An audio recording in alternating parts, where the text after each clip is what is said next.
잠시 기도하도록 하겠습니다. 사랑의 주님, 참 감사합니다. 우리를 학부모로 교사로 불러주신 주님을 찬양하며 높여드립니다. 하나님, 우리의 힘과 우리의 어떠함으로 이 일들을 감당할 수 없지만 우리를 사랑하셔서 그 자리로 불러주신 하나님께서 이 일을 이루실 줄 믿습니다. 하나님, 그 하나님의 의뢰함으로 우리에게 맡겨진 사명들을 잘 감당할 수 있는 우리 귀한 학부모와 모든 선생님들 되실 수 있도록 주님 함께하여 주옵소서. 주님, 이 시간 부족한 종이 살아계신 하나님의 말씀을 전합니다.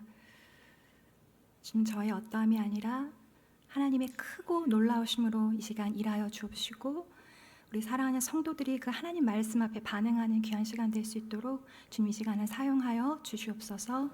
주님을 찬양하며 예수님의 이름으로 기도드렸습니다. 아멘. 네, 첫 번째서도 떨리고 두 번째서도 떨립니다. 오늘도 저는 두렵고 떨리는 마음으로 이 자리에 섰습니다. 네, 여전히 저는 이 자리에 설 수 있는 그런 자격이 없는 사람이기 때문입니다. 네, 지금도 조금 울리는데 괜찮을까요? 괜찮나요? 더 가까이 해야 되나요?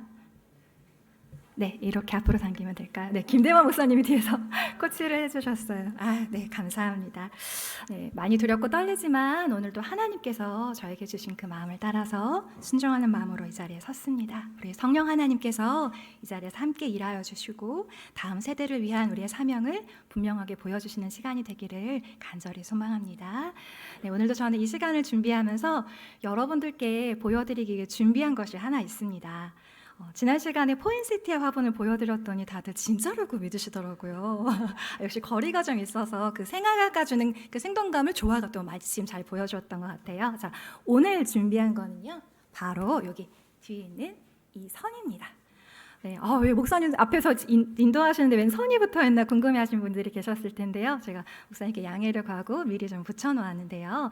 자, 여러분이 여기 있는 이 선이 길이가 얼마나 될 것 같아 보이세요? 1m? 1.5m? 네. 정답은요, 168cm입니다. 네. 자, 그러면 이 168cm가 무엇을 의미하는지 혹시 아시나요? 키? 네, 우리 하루는 몇 시간이죠? 네, 하루는 24시간인데요. 일주일은 며칠인가요? 네, 7일입니다. 그럼 일주일은 몇 시간일까요? 네, 눈치가 있으시면 그 168 바로 얘기해 주실 거예요. 맞습니다. 여기는 이 리본은요, 우리에게 주어진 한 주간의 시간 168시간을 의미합니다. 자, 그러면 제가 여기에 1cm짜리 집게를 한번 이렇게 꽂아 보겠습니다. 자, 그렇다면 이 집게는 무엇을 의미할까요? 네, 맞습니다. 168시간 중에 1시간. 1시간을 의미하는 겁니다. 자, 그런데 여러분 한번 생각해 볼까요? 우리 다음 세대가 사용하는 한 주에 168이라는 긴 시간 가운데요, 고작 요 1시간.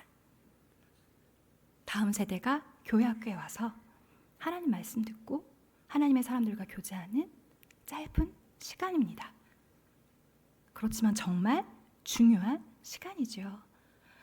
우리 다음 세대 교사 여러분, 우리에게 하나님께서 주신 그 1시간, 다음 세대를 위해 사용할 수 있도록 하나님이 주신 이 1시간을 위해 우리는 어떤 준비를 하며 그들에게 어떤 모습으로 다가가고 있는지 한번 생각해 보셨으면 좋겠습니다.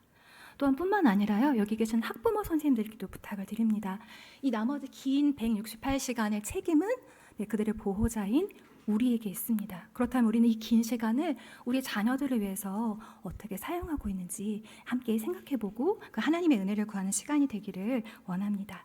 이 자리에 계신 우리 학부모 모두, 우리 또 교사 선생님들 모두 다음 세대 교사로 하나님의 부르심을 받은 분들입니다. 그렇다면 우리의 그 사명과 역할이 무엇인지 함께 생각해보는 시간이 되기를 원하는데요. 자, 우리가 지난 시간에 한번 살펴보았던 그 새 생명을 얻지 못하는 다음 세대의 영적인 모습을 여러분들 기억하고 계실 것입니다. 그들의 실체가, 그들의 현실이 얼마나 참혹한지 하나님 말씀이 조명해 주시는 대로 또 하나님의 주신 은혜를 따라서 우리는 많은 눈물을 흘렸습니다. 그리고 우리 다음 세대가 하나님의 세대로 일어나기를, 하나님의 자녀로 살아나기를 원하시는 그 하나님의 애타는 마음이 여러분들의 마음을 두드리셨을 것입니다. 그런데 여러분, 그 자녀를 살려내기를 위해 애쓰고 계시는 그 하나님의 열심 외에 또 다른 열심이 있다는 것을 여러분들 알고 계십니까? 어떤 열심이 있을까요? 자기 자녀를 절대 뺏기지 않고 죄의 종으로 계속 살아가게 하려는 사단의 열심 또한 우리 아이들의 인생 가운데, 삶 가운데 계속해서 영향을 미치고 있습니다. 사탄은 문화라는 이름으로, 시대적 상황이라는 이름으로 다양한 모습으로 우리의 다음 세대를 공격하고 계속해서 그 아이들이 죄의 길을 걸어가도록 하는데요. 사단이 사용하는 무기는 어떤 것이 있을까요? 우리 화면을 통해서 한번 살펴보기를 원합니다. 첫 번째, 사단은요, 마약이라는 무기를 사용합니다. 전도사님, 무슨 마약이라니요. 그런데 생각보다 가까이 우리 아이들 주변에 이 마약의 영향을 미친다는 것을 여러분들 언론을 통해서 많이 접하실 것입니다. 더 이상 우리나라는 마약 청정국이 아닙니다. 실제로 2023년도 조사에 의하면요, 청소년 마약 사범이 약 1,500여 명에 달한다고 하고요. 마약 중독으로 인해 치료를 받고 있는 아이들의 숫자도 실제로 계속해서 급증하고 있다는 것을 볼 수 있습니다. 이것이 2023년도 자료이니까 지금은 조금 더 그 수치가 올라갔을 거예요. 여러분들, 과거에는 마약이라는 것을 구입을 할 때 암암리에 판매자와 구매자가 몰래 만나서 거래를 했다면, 요즘은 SNS를 통해서 너무나 쉽게 아이들이 마약을 접하고 또 해외 직구를 통해서 집으로 마약이 배송되는 시대를 살아가고 있습니다. 혹시 그 미국의 필라델피아 거리의 모습을 보신 적 있으신가요? 네, 사지가 다 늘어져서 눈과 온 영혼이 다 풀려버려서 마치 좀비처럼 흐느적거리며 살아가고 있는 그들의 모습을 볼 때 너무, 어떻게 사람이 저럴 수 있지? 하나님이 만드신 하나님의 형상대로 빚어진 사람이 어떻게 그 정체성을 잃어버리고 저렇게 살아갈 수 있지? 하고 참담한 심정을 금할 수가 없었는데요. 실제로 우리 아이들 주변에도 이 마약의 유혹이 도사리고 있습니다. 실례로 한 중학교에서 아이가 학교에 등교를 했는데 너무 이상한 행동을 보이니까 이 아이가 술에 취했나? 하고 아예 가까이 가봤는데 술 냄새는 전혀 나지 않더래요. 알고 보니까 이 아이가 마약을 하고 학교에 등교를 한 거예요. 실제로 우리 현장에서, 우리 가까이에서 이런 일들이 우리 아이들을 위협하고 있다는 사실을 우리는 기억하고 그들을 위해 깨어 기도할 수 있어야 할 것입니다. 또 마귀는요, 성이라는 무기를 사용합니다. 여러분, 성은 어떤 것인가요? 하나님께서 하나님의 형상을 닮은 인간에게 주신 아주 귀하고 소중한 선물입니다. 결혼이라는 하나님이 만들어 주신 그 제도 안에서 부부만이 누릴 수 있는 깊은 친밀함과 깊은 하나됨의 연합의 비밀을 경험할 수 있는 귀하고 소중하고 놀랍고 아름다운 것인데요. 요즘 세대의 아이들 어때요? 이 성에 대해서 너무나 무분별하게, 너무나 쉽게 그것들을 생각하고 또 아이들 스스로도 그것을 당연하게 여기고 행동하는 모습들을 봅니다. 왜냐하면 언론 매체를 통해서, 미디어를 통해서 그것들이 너무나 쉽게 우리 아이들에게 노출이 되어 있기 때문입니다. 하나님이 주신 그 특별한 선물이 쾌락과 즐거움의 요소로 전락되어 있는 것을 볼 수 있습니다. 이거는 보건복지부에서 실시한 조사인데요. 청소년의 60%가 초등학교를 졸업하기 전에 음란 영상을 접한다고 합니다. 그리고 실제로 청소년 아이들이 성인 그 영상들을 접하는 이용률이 점점 늘어가고 있다고 합니다. 대중매체에서도 공공연하게 성에 대해서 이야기를 하고 잘못된 성에 대해 가르치죠. 뿐만 아니라 동성애 문화코도 요즘 얼마나 심각합니까? 아이들이 올바른 정체성을 갖지 못하도록, 성 정체성을 갖지 못하도록 가르치는 일들이 비일비재하게 일어납니다. 현재 약 30여 개국에서 동성 결혼이 합법화가 되어 있다고 하고요. 동성애를 존중하는 그런 분위기가 형성되어 있습니다. 여러분, 혹시 방송을 통해서 드래드퀸이라고 보신 적 있으세요? 네, 캐나다나 미국에서 실제로 제가 묘사하기 조금 너무 황망한 상태로 분장을 한 드래드퀸이라는 존재가 유치원, 어린이집 3살, 4살 아이들에게 찾아가서요, 너도 남자가 될 수 있어. 여자에게는 너도 남자가 될 수 있어 라는 것을 가르치고 있습니다. 그런데 이것이요, 미국과 캐나다의 일뿐만이 아니라 우리나라에서도 일어나고 있는 일이라는 걸 우리는 알아야 합니다. 제가 아는 지인의 이야기를 들었는데, 중학교 아이가 어느 날 학교 갔다 오더니 엄마한테 이런 얘기를 하는 거예요. 엄마, 성이 몇 개야? 아이가 갑자기 이런 질문을 하는 거예요. 학교에서 인권교육이라는 이름으로 어느 센터를 데려가는데 아이들에게 그걸 가르쳤대요. 얘들아, 너희들 성이 몇 개인 줄 알아? 남성, 여성, 하나, 두 개. 아니야, 성은 20몇 개가 있어 라고 아이들에게 그것을 가르쳤다고 해요. 실제로 아이들을 가르치기 위해 교사를 양성하는 교대에서 성감수성 교육이라고 해서 성인지 감수성 교육이라고 해서 선생님들에게 그것을 가르치고 아이들에게 가르치도록 지도하는 일이 우리나라에서 일어나고 있습니다. 또 2020년도에 여성가족부에서 이런 책을 만들었는데요. 나다움 어린이 책이라는 책이에요. 이 책을 보면요, 동성애가 정상으로 묘사되고 있는데요. 여성가족부에서 이 책을 만들어서요, 초등학교, 도서관, 아이들이 있는 곳에 이것을 배포해서 아이들로 하여금 이것을 자연스럽게 읽게 하고 그 문화를 받아들이도록 하는 일들이 우리나라에서도 일어나고 있다는 것을 우리는 알아야 합니다.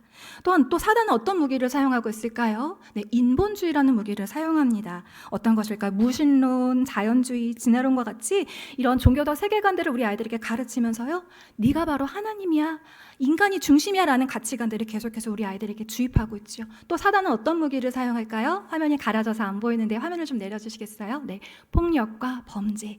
너무나 많은 폭력의 소식들, 범죄의 뉴스들을 우리 아이들은 접하고 있습니다.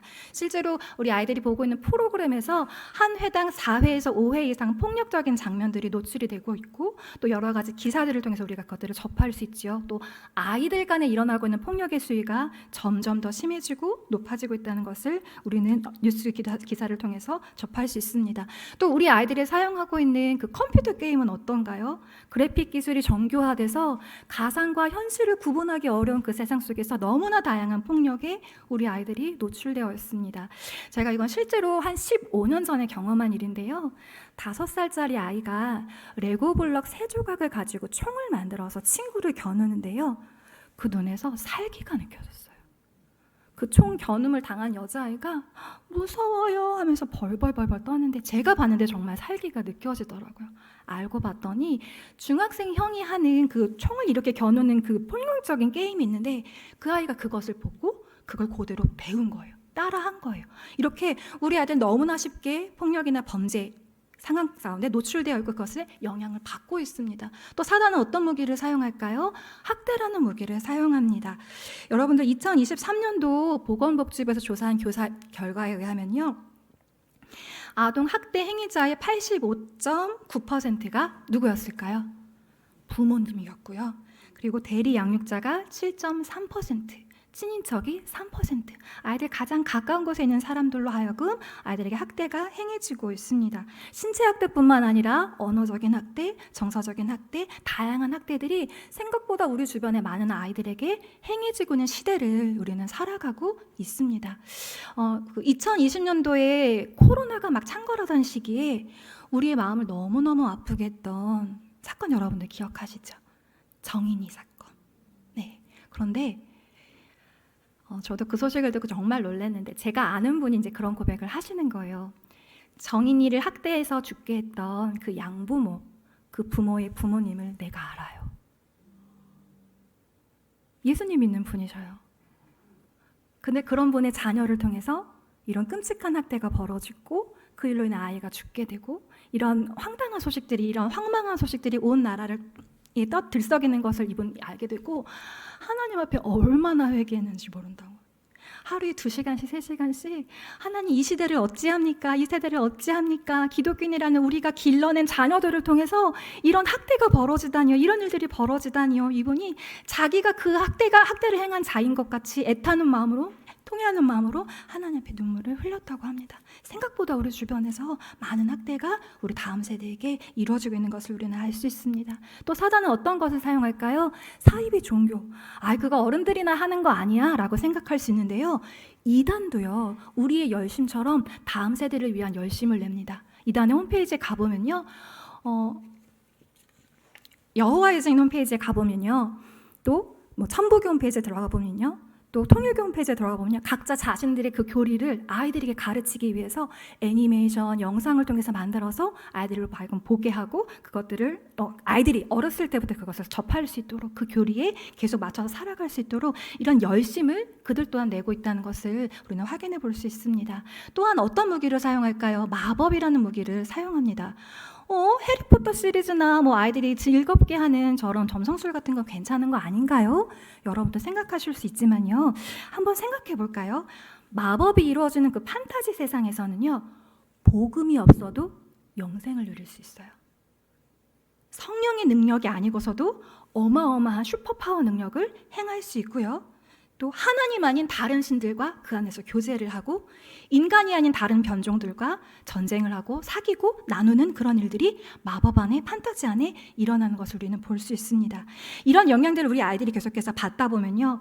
악한 영을 친숙하게 여기게 되고 또 자신에게 이 악한 영이 나를 도와줄 거라는 그런 인식을 가질 수 있기 때문에 우리는 이 마법에 대해서도 쉽게 간과해서는 안 될 것입니다. 또 사단은 어떤 무기를 사용할까요? 세상의 가치관이라는 이름으로 우리 아이들을 공격하고 있습니다. 유튜브나 인스타그램 같은 우리 아이들이 접할 수 있는 그런 소셜미디어를 통해서요. 우리 아이들에게 주어지는 세상의 가치관들을 말하는 거죠. 여자는 예뻐야 되고 남자는 몸짱이어야 되고 돈은 많이 벌어야 되고 공부는 많이 해야 되고 좋은 학교를 가야 되고 좋은 집에 살아야 되고 많은 것을 먹고 좋은 것을 먹어야 되고 많은 것을 보고 여행을 해야 된다는 이런 세상의 가치관, 이런 세속적인 세계관들이 끊임없이 우리 아이들에게 주입되면서 나와 남을 비교하게 되고 남과 같지 않은 나를 보며 열등감을 느끼고 좌절감을 느끼게 하는 것이 사단이 이 시간 사용하고 있는 영향력입니다. 제가 최근에 한 영상을 봤는데 우리나라에서 활동하고 있는 미국인 방송인이 이런 얘기를 하더라고요. 한국 사회가 걱정된다고. 왜 그런 말을 하냐 물어봤더니 이분이 젊은 세대, 다음 세대를 향해 강연을 다니시는데 아이들이 이런 질문을 한대요. 좋아하는 것을 어떻게 찾아요? 타일러가 그분이 너무너무 당황해하면서 이건 너무나 당연한 건데 한국 세대의 아이들은, 한국의 다음 세대 아이들은 그것을 모른다는 것을 너무나 안타까워하더라고요. 어린 시절 다양한 활동과 놀이와 여러 가지 경험들을 통해서 실패도 해보고 좌절도 해보고 넘어지기도 해보고 성취감도 맛보면서 내가 무엇을 좋아하고 내가 무엇을 힘들어하는지, 내가 무엇을 잘할 수 있는지, 내가 무엇을 할 때 행복할지, 성취감을 누릴 수 있을지, 만족감을 누릴 수 있을지 이것들을 계속해서 경험해보면서 그 모든 과정을 통해 하나님이 나에게 주신 사명이 무엇인지, 하나님이 나에게 주신 비전이 무엇인지를 발견하고 살아갈 때 이 아이들이 생명이 있고 소망이 있는 데 그저 학교, 공부, 돈 거기에만 매인 인생을 살아가다 보니 이 아이들이 청년 세대가 되었을 때 뭘 좋아하는지 모르겠고 그것을 어떻게 찾아야 되는지도 모르겠다는 그 세대가 지금 한국 세대라는 이야기를 하면서 참 안타까워하는 것을 보았습니다. 여러분, 우리 세대가 처한 현실이 너무나 암담하지 않습니까? 우리 아이들이 이런 세대를, 이런 시대를 살아가고 있습니다. 먼저선 우리 세대가 잘 살아내고 잘 보여주고 잘 알려주지 못했던 그런 그 열매를 우리 다음 세대들이 몸소 겪으며 살아가고 있는 것을 볼 수 있습니다. 이 아이들을 깨우고 살리는 일을 누가 해야 될까요? 누가 해야 될까요? 여러분, 누가 해야 될까요? 네, 이 자리에 계신 우리 학부모 선생님들, 이 자리에 계신 교회학교 선생님들이 그 일들을 하셔야 합니다. 이 아이들이요, 하나님의 부름받은 자로 자신의 비전을 발견하고 하나님이 주시는 생명을 얻어서 예수 그리스도의 옷을 입은 자로, 영적인 생명을 얻는 자로 거듭날 수 있도록 그들을 깨우는 일을 우리가 하도록 하나님 부르셨습니다. 여기서 멈추는 것이 아니라요, 이 강력한 사단의 공격과 사단의 세대 앞에 아니야, 나는 하나님의 군사야, 나는 하나님의 자녀야, 하나님이 나에게 주신 하나님의 생명의 말씀을 가지고 나는 이 모든 공격을 이길 수 있는 자야 라고 우리 아이들이 스스로 선포하고 나아갈 수 있도록, 나를 보호할 뿐만 아니라 함께하고 있는 이 세대를, 우리 교회를, 이 시대를 보호할 수 있는 자들로 설 수 있도록 우리 아이들을 깨우고 살리는 일을 누가 해야 될까요? 누가 해야 될까요, 여러분? 제가 할게요. 그리고 여러분도 같이 해주시기를 부탁드립니다. 하나님의 그 마음이 여러분들에게 도전을 주시기를 원합니다. 다음 세대인 교사가 우리가 이 일들을 감당해야 할 줄 믿습니다. 자, 그렇다면 이 아이들이 이렇게 하나님의 군사로 살아날 수 있도록, 영적 생명을 얻을 수 있도록 도와야 하는 다음 세대 교사는 어떤 사람일까요? 다음 세대 교사는요, 여기 계신 학부모, 여기 계신 우리 선생님들을 말하는 거겠죠. 다음 세대 교사는요, 첫 번째는 교수 학습, 가르치고 배우는 과정을 통해서 우리 아이들의 삶에 참 변화를 진리를 만들어내는 존재여야 합니다. 또한 두 번째요, 다음 세대 교사는요, 우리의 다음 세대들이 진리를 발견할 수 있도록 인도해주는 사람이어야 합니다. 어디에서 진리를 발견할 수 있을까요? 하나님의 생명의 말씀, 그 성경의 말씀을 진리를 진리로 인정할 수 있도록, 하나님 말씀에서 그 말씀이 나를 이끌어갈 수 있는 그 진리의 삶을 살아낼 수 있도록 인도해주는 자가 바로 우리가 되어야 한다는 것이죠. 뿐만 아니라 이 아이들이 이것을 잘 배울 수 있도록 도와주는 존재가 바로 다음 세대 교사의 역할입니다. 또한 마지막으로 정말 중요한 것은요, 다음 세대 교사는 성령 하나님과 동역하는 사람입니다. 우리의 힘으로 할 수 있나요? 우리의 지혜로 할 수 있나요? 우리가 배운 학벌로 우리의 다음 세대를 어떻게 깨우고 어떻게 그 아이들을 이렇게 영적으로 보장할 수 우리가 있겠습니까? 우리에게는 그런 힘과 지혜와 능력의 근원이 없지만 성령 하나님께서 이 일들을 함께 하자고 우리를 불러주시고 초청해 주신 줄 믿습니다. 우리 하나님의 말씀 고린도전서 2장 12절 13절 말씀 함께 읽어보기를 원합니다. 시작. 우리가 세상의 영을 받지 아니하고 오직 하나님으로부터 온 영을 받았으니 이는 우리로 하여금 하나님께서 우리에게 은혜로 주신 것들을 알게 하려 하심이라. 우리가 이것을 말하거니와 사람의 지혜가 가르친 말로 아니하고 오직 성령께서 가르치신 것으로 하니 영적인 일은 영적인 것으로 분별하느니라. 아멘. 우리가 다음 세대에게 가르치고자 하는 것은요, 우리의 말이 아니라요, 우리의 지식이 아니라요, 하나님이 주신 영적인 것, 진리의 말씀을 다음 세대에게 가르치는데요, 나의 힘이 아닌 누구의 힘으로? 성령의 힘으로 그 일을 하도록 하나님께서 여러분에게 특권을 주셨어요. 자격을 주셨어요. 남들은 누리지 못하는 그 권세를요, 그 권위를요, 누가 주셨다고요?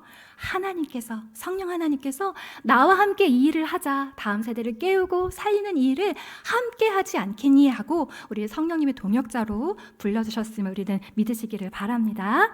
아멘. 자, 그렇다면 이 놀라운 자격이 주어진 다음 세대 교사의 중요성에 대해서 우리 세 가지로 한번 살펴보기를 원하는데요. 네, 첫 번째는요, 다음 세대에게 영향을 미치는 그 교사의 모습은 본보기가 되어야 한다는 점입니다. 여러분, 본은 무엇일까요? 네, 아멘이시죠? 네, 어떤 결과물을 동일하게 만들어내기 위해서 기준이 되는 것이 바로 본이라고 하는데요. 성경은 다음 세대 교사인 여러분과 제가 바로 그 본이 되어야 한다라고 이야기를 합니다. 우리 고린도전서 11장 1절 말씀을 함께 소리내서 읽어보겠습니다. 시작. 내가 그리스도를 본받는 자가 된 것 같이 너희는 나를 본받는 자가 되라. 아멘. 여러분, 자녀에게, 우리 교회학교 아이에게 가서 나 좀 본받아봐 라고 하실 수 있는 자신감 있으신 분, 손 한번 들어주세요. 장로님 드신 거죠? 손 드신 거예요? 아, 드신 거예요? 네, 이런 장로님이 계셔서 참 감사합니다. 저는 이 말씀 앞에 너무 부끄럽더라고요. 저는 못할 것 같아요. 얘들아, 전도사님 좀 잘 보고 전도사님에 따라서 전도사님을 본받아서 살아라 라고 말할 수 없을 것 같아요. 그냥 하나님이 저의 삶을 다 아시고요, 고명일 전도사도 저의 삶을 다 알아요. 그래서 우리 아이들에게 이렇게 말할 수가 없습니다.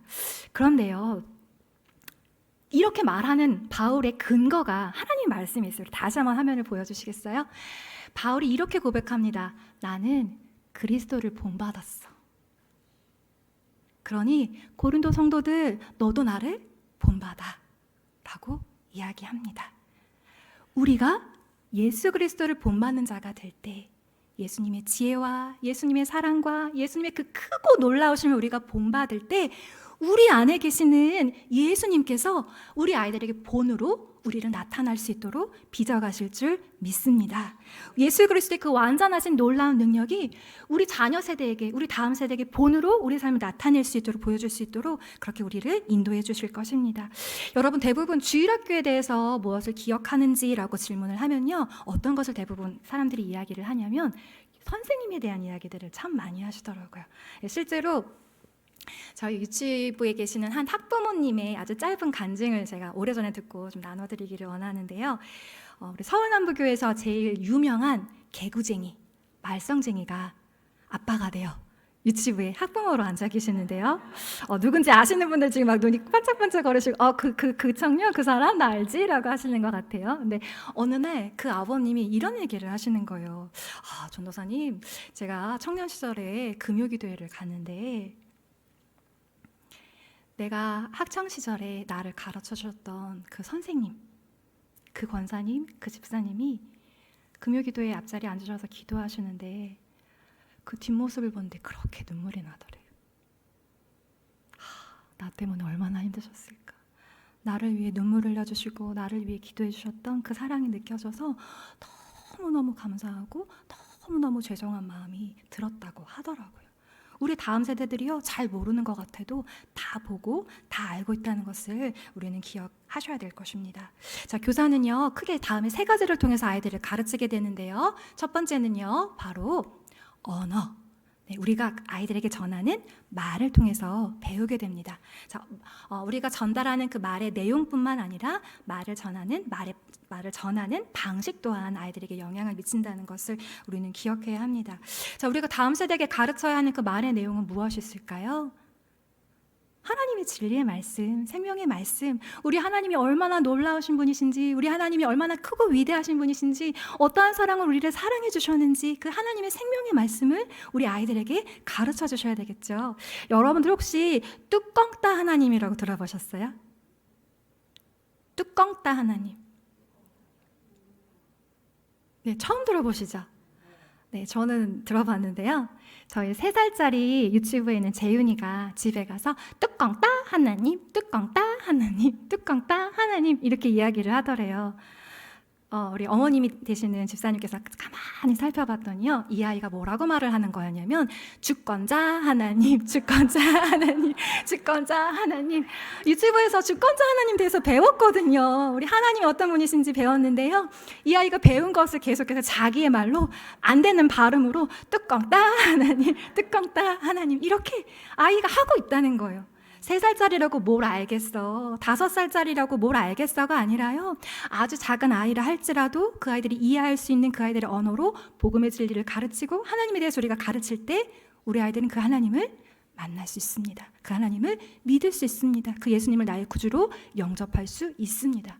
실제로요, 제가 저희 유치부는 지금 아직 아이들이 어려서 그 피드백을 듣지는 못했는데 다른 곳에서 사역할 때 어느 학부모님이 이런 얘기를 하시는 거예요. 아이랑 같이 이야기를 나누는데 아이가 얘기를 하다가 엄마 내가 예수님을 믿었잖아. 근데 이렇게 아이가 이야기를 하더래요. 6살짜리 아이가. 근데 어머님이 너무 놀라서 그래. 그 아이 이름이 정음이었는데 정음아 너는 근데 어떻게 해서 예수님을 믿게 되었니? 라고 물어봤더니 아이가 엄마 전도사님이 설교하다가 예수님 믿고 싶은 사람은 이렇게 기도하라고 할 때 나도 그때 같이 기도했어. 그래서 나 예수님 믿어. 라고 아이가 자기 입으로 고백하더래요. 지금 뚜껑 따 하나님을 외치는 우리 재윤이가 어떤 믿음의 고백을 하고 있는지 저는 모르지만 하나님의 말씀이 그 아이들에게 영향을 미칠 것을 저는 믿기 때문에 어려운 용어를 할지라도 아이들이 이해할 수 있는 말로 풀어서 하나님의 진리의 말씀, 생명의 말씀을 가르치는 일들을 하고 있습니다. 하나님이 그 일을 저를 사용해 주시니까 전 너무너무 감사해요. 그런데 여러분, 우리가 아이들에게 가르치는 그 말의 내용, 말의 방식, 그 이 짧은 시간, 1시간 동안 우리가 얼마나 아이들에게 가르친다고 그것이 전달되겠나요? 우리가 사용해야 될 가장 중요한 또 다른 언어가 있는데요. 그것은 바로 우리의 행동과 인격입니다. 교사가 보여주는, 학부모님이 보여주시는 또 다른 언어인 행동과 인격을 통해서 우리 아이들은 이 진리의 말씀을 가장 잘 배우고 이해할 수 있습니다. 기독교 교육학자인 핀들리 엣지 박사님은 이런 말씀을 하셨는데요. 배움에 영향을 끼치는 가장 중요한 요소는 가르치는 자의 삶과 인격이다. 또 다른 박사님은 이런 말씀을 하셨는데요. 교사는 말로서 조금 가르칠 수 있고 행동으로 조금 더 가르칠 수 있고 그의 인격을 통해서 가장 많이 가르칠 수 있다라고 이야기합니다. 우리의 다음 세대가요, 우리의 교회학교 아이들이요, 우리의 말을 통해서, 우리의 행동을 통해서, 우리의 인격을 통해서 배우고 있다는 것을 여러분들 꼭 기억하시기를 바랍니다. 자, 그렇다면 위대한 교사이신 예수님은 어떻게 하셨을까요? 예수님은 이렇게 말씀하셨어요. 나는 그의 명령이 영생인 줄 아노라. 그러므로 내가 이르는 것은 내 아버지께서 내게 말씀하신 그대로니라. 예수님은요, 하나님의 아들로 이 땅에 오셨지만 자기 말을 하지 않으셨어요. 오늘 말씀에서 보신 것처럼 하나님 아버지께서 나에게 주신 그 말을 내가 나의 다음 세대인 너희들에게, 나의 제자인 너희들에게 전하였노라라고 직접 예수님은 선포하고 계십니다. 하나님이 어떤 분이신지, 그 거짓 없는 하나님의 진리의 말씀이 무엇인지, 하나님 나라의 실체가 어떠한지 하나님 나라를 선포하시며 그의 말을 통해 하나님 나라를 드러내셨지요. 심지어 간음하다가 붙잡혀 온 여인, 돌로 그들을 쳐 죽이려고 데려온 사람들 앞에서도 예수님은 하나님의 진리의 말씀, 생명의 말씀을 전하시며 죄인을 구원하기 원하시는 그 아버지의 뜻을 나타내 보여주셨습니다. 또 예수님은요, 어떻게 행동하셨을까요? 아버지께서 내게 하라고 주신 일을 내가 했습니다. 내가 하고 싶은 일을, 하나님 주신 인생이니까 내 마음대로 살았습니다가 아니라요, 아버지 나에게 일 행하라고 하셨지요. 그래서 제가 그 일을 했어요. 그리고 그 일을 통해 아버지를 영화롭게 할 수 있도록 하나님 저를 사용해 주셨죠 라고 예수님이 직접 고백하고 계십니다. 또한 우리 예수님은요, 내가 주와 선생이 되어서 너희 발을 씻겼는데 너희도 그렇게 해, 내가 행한 것처럼 너도 해 라고 하시면서 그의 인격을 통해서, 그의 모든 말과 행동과 인격을 통해서 섬김이 무엇인지를 실물로, 실제 교제로 보여주신 것을 볼 수 있습니다. 그런데 우리 여기서 잠깐 한번 생각해 볼까요? 예수님과 함께 했던 그 제자들이 면면이 어떠했나요? 거친 바다에서 물고기를 잡는 아주 심한, 거친 그런 어부들, 그리고 남의 세금을 착취해서 내 것으로 삼았던 도둑같 같은 세리들, 거치고 시골이라고 평가받는 갈릴리 출신의 그런 사람들이 예수님의 제자들이었습니다. 그들은 어땠나요? 예수님을 따르면서도요, 예수님과 함께하는 그 3년이라는 시간 동안도요, 그 거친 행동이 사라지지 않아서 서기관과 바리새인들로 하여금 비난받는 그런 요소가 되기도 했고, 누가 큰지 서로 다툼하고 자랑하는 그런 사람들이었습니다. 그런데 우리 예수님께서요, 그 제자들을 끝까지 포기하지 않으시고 끝까지 그들을 사랑해 주셨습니다. 예수님의 말을 통해서, 예수님의 행동을 통해서, 예수님의 인격을 통해서 하나님 나라가 어떠한지 그들에게 나타내 보여주셨고, 마침내 십자가를 통해서 그 사랑의 완성을, 그 가르침을 완성하셨습니다. 여러분, 우리는 그 사랑을 받았지요. 그렇기에 우리 또한 그 사랑을, 그 은혜를, 그 능력을 우리 다음 세대에게 우리의 말과 우리 행동과 인격을 통해 가르쳐 주어야 합니다. 여러분은 다음 세대를 위해 십자가를 지실 준비가 되어 있으십니까? 하나님의 복음을 내 삶으로 살아내고 계십니까?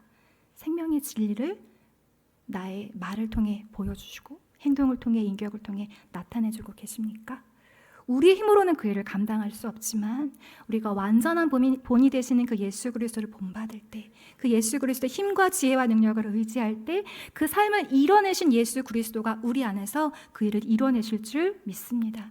하나님께서 다음 세대의 교사로 부르신 받은 우리 성도님들 앞에 이런 말을 하시는 것 같아요. 네가 그 일을 해주지 않겠니?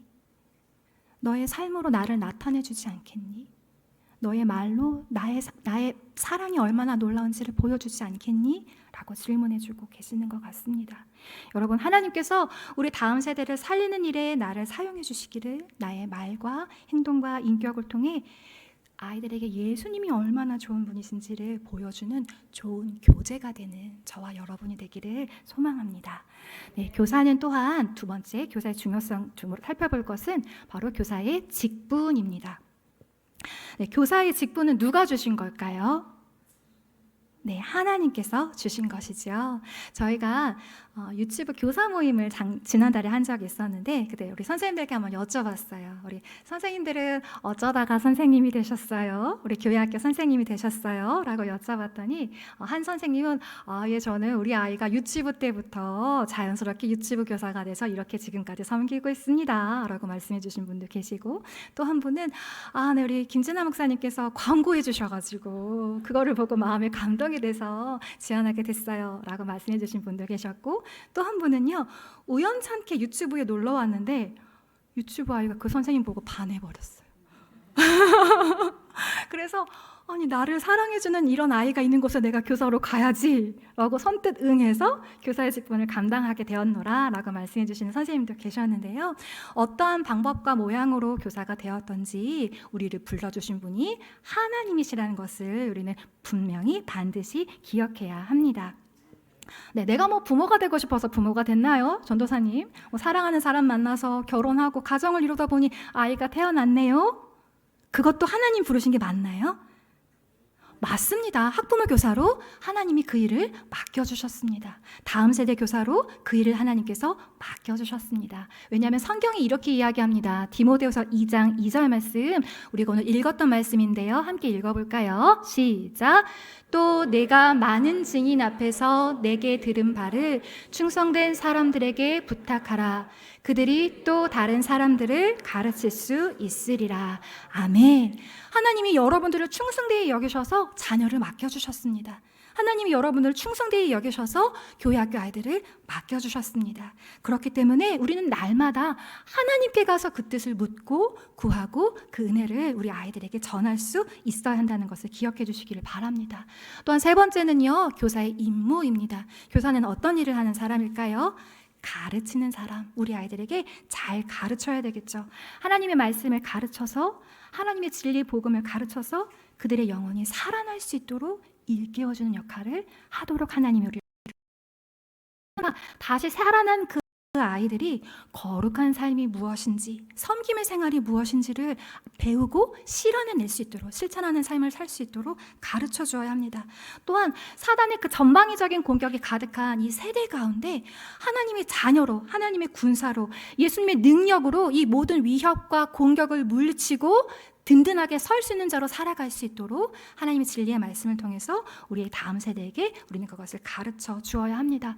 그럴 때 우리는 이렇게 고백할 수 있을 거예요. 우리의 소망이나 기쁨이나 자랑의 면류관이 하나님 앞에 섰을 때 너희들이야.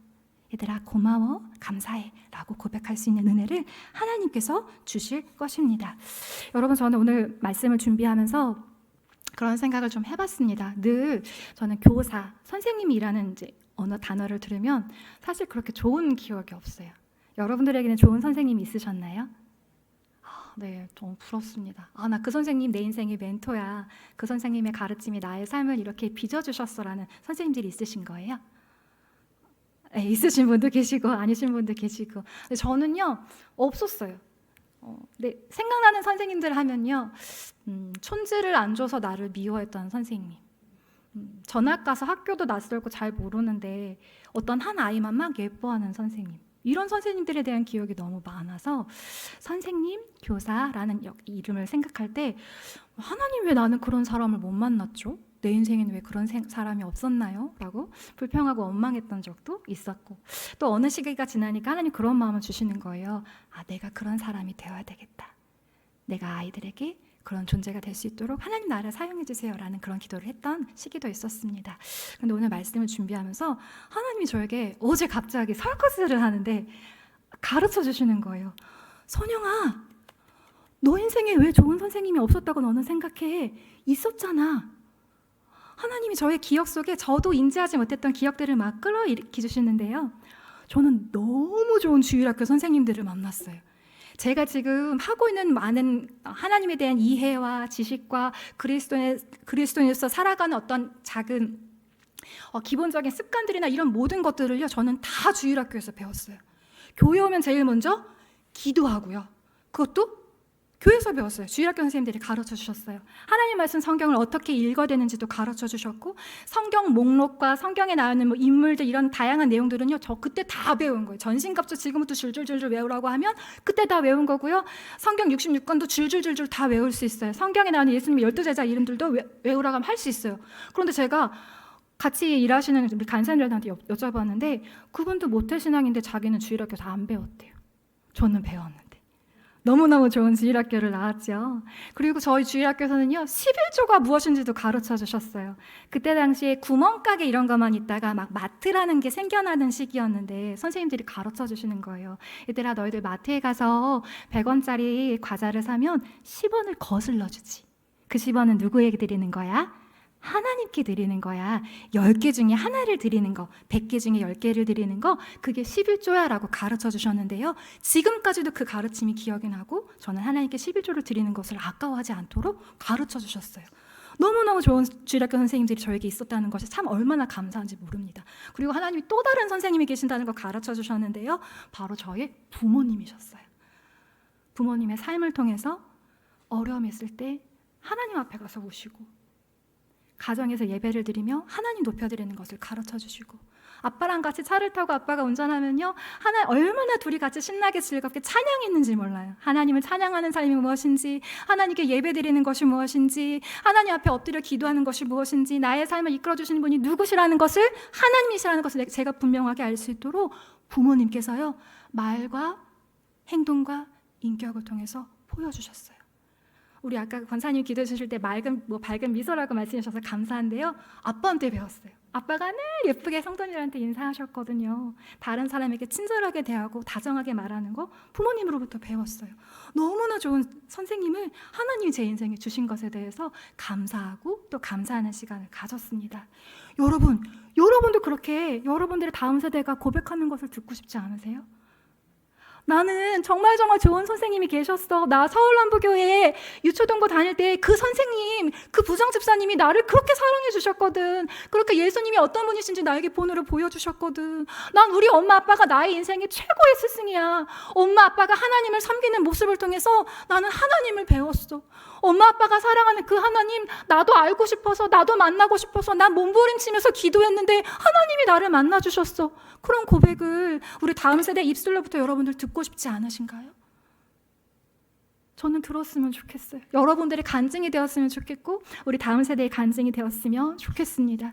우리 지난 시간에 보여드렸던 양초 그림을 한번 잠깐 보여드릴게요. 여러분, 우리 다음 세대의 아이들이요, 하나님이 주신 이 긴 인생을 우리 지난주에 한번 나눴었죠. 예수 그리스도의 복음으로 이 아들이 다시 살아나서 죄의 죄를 더하는 인생이 아니라 하나님의 은혜와 사랑을 나누는 예수 그리스도의 빛을 발하는 인생으로 살기를 우리는 간절히 소망하는 마음을 가졌습니다. 그런데 거기서 더불어서요, 그들의 영적인 생명을 누리며 깨어나서 하나님의 군사로 사단의 불화살들을 막아내고 내 친구를 보호하고 내 가정을 보호할 수 있는 하나님의 군사로 설 수 있도록 그 일을 할 수 있는 시간들이 우리 아이들에게는 아직 많이 남아있어요. 그런데 그 아이들이 그렇게 설 수 있도록 돕는 역할은 우리에게 주어졌는데요, 상대적으로 짧은 저 양초를 한번 보시면요, 너무너무 소망이 되는 건 아직 빛이 있어요. 아직 시간이 있어요. 이미 지나가버린 저 불태워버린 사라져버린 시간은 우리에게는 큰 의미가 없어요. 짧지만 작지만 아직 우리에게는 시간이 있다는 것. 다음 세대에게 예수 그리스도를 보여줄 수 있는, 나타낼 수 있는, 가르칠 수 있는 그 시간이 우리에게 주어졌다는 것이 얼마나 큰 소망이 되는 줄 모릅니다. 힘들겠죠. 안 될 때도 많겠죠. 내 맘대로 내 생각대로 되는 일이 하나도 없잖아요. 아이들을 가르칠 때 안 되는 일이 얼마나 많겠습니까? 그런데 여러분들이 그 일을 위해 하나님 앞에 헌신하고 수고하고 눈물 흘릴 때 하나님께서 우리 아이들의 인생을 이렇게 아름다운 빛으로, 하나님의 자녀로, 군사로 빚어가실 줄 믿습니다. 여러분, 저는 오늘 이 시간을 준비하면서 이런 그림을 한번 상상해 봤어요. 우리에게 남은 이 생애를 우리가 주를 위해 불태울 때, 다음 세대를 위해 불태울 때, 주님 앞에 갔을 때 하나님이 우리를 이렇게 맞아주시지 않을까요? 착하고 충성된 종아, 착하고 충성된 내 딸아, 내 아들아, 힘들었지, 수고했지, 고맙다, 잘했다, 수고했다 라고 말씀해 주시지 않을까요? 그리고 하나님께서 약속하신 면류관을 우리에게 씌워주실 거예요. 그런데 그때 우리는 어떻게 할 수 있을까요? 계시록에 나와 있는 장로들처럼 그 면류관을 벗어서 주님 발 앞에 내려놓고, 하나님이 힘을 주셨잖아요. 하나님이 지혜를 주셨잖아요. 하나님이 그 사랑을 주셨잖아요. 저는 포기하고 싶고 안 하고 싶고 도망가고 싶은 때가 너무너무 많았는데 하나님이 저를 다시 일으켜주셔서 우리 아이들에게, 우리 다음 세대들에게 그 일을 할 수 있도록 하나님이 하셨잖아요 라고 겸손하게 주님 발 앞에 엎드릴 날을 우리는 소망해야 될 것입니다. 이 시간 잠깐 오늘 말씀 생각하면서 기도하기를 원합니다. 제가 기도하도록 하겠습니다. 사랑해 주님, 참 감사합니다. 우리의 다음 세대가 살아가고 있는 현실이 너무나 참혹합니다. 하나님, 누가 이 아이들을 보호할 수 있나요? 하나님, 누가 이 아이들에게 예수 그리스도의 빛을 발할 수 있도록 가르쳐주고 이끌어줄 수 있을까요? 하나님, 제가 하겠습니다. 하나님, 우리가 하겠습니다. 그런데 하나님, 우리 힘으로 하지 않게 해주시고 우리의 능력으로 하지 않도록 우리를 인도하여 주시옵소서. 우리가 본이 되시는 예수 그리스도를 닮기 원합니다. 그리스도의 말과 그리스도의 행동과 그리스도의 인격을 우리 삶에 심어주시고 우리 삶의 열매로 나타나게 해주셔서 주님 앞에 섰을 때, 주님, 제가 잘 몰랐지만 하나님이 지혜를 주셔서 아이들에게 가르쳐 줄 수 있었어요. 주님, 저에게는 사랑이 없지만 하나님이 그 사랑을 주셔서 사랑할 수 있었어요 라고 고백하며 하나님의 그 맞아주시는 그 은혜를 누릴 수 있는 우리 모두가 되기를 원합니다.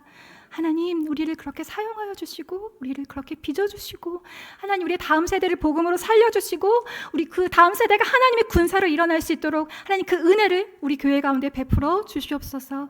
그 일을 행하실 주님을 기대하고 찬양합니다. 예수님의 이름으로 기도드렸습니다. 아멘.